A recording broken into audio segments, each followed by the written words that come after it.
How does U.S. naturalization differ from birthright citizenship? Imagine being born in the United States or having parents who are U.S. citizens. That automatically makes you a citizen without any extra steps. But what if you're someone who moved here later in life? That's where naturalization comes in. Understanding these two ways to become a U.S. citizen is important for anyone navigating the immigration process. Birthright citizenship is granted automatically at the moment of birth. If you are born on U.S. soil, like in a hospital in New York or California, you are a citizen right away. This is called jus soli, or right of the soil. If you are born abroad but to U.S. citizen parents, you might also qualify under jus sanguinis, or right of blood.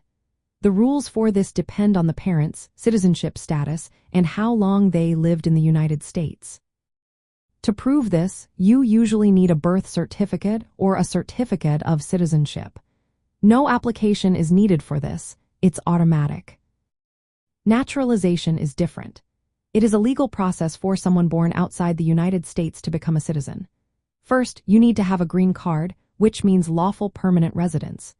Usually, you must hold this status for at least 5 years, or 3 years if married to a U.S. citizen.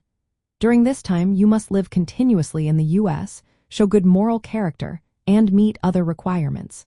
You also need to pass English language and civics tests. After submitting an application, attending an interview, and passing these tests, you may be approved.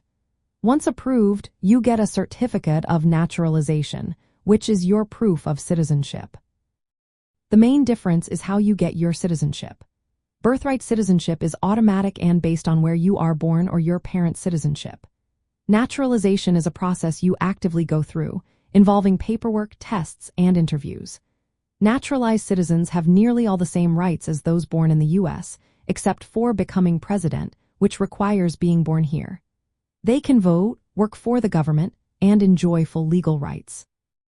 For many Middle Eastern immigrants, understanding this difference helps plan their journey. Some start with a visa or green card, then apply for naturalization after meeting the requirements. It can take several years, but gaining citizenship through naturalization opens doors to voting and other civic activities.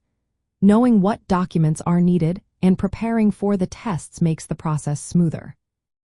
In short, birthright citizenship is granted automatically at birth based on where you are born or your parents' citizenship. Naturalization is a legal process that requires meeting specific criteria and completing an application. Both give you the status of a U.S. citizen, but they are different paths to get there.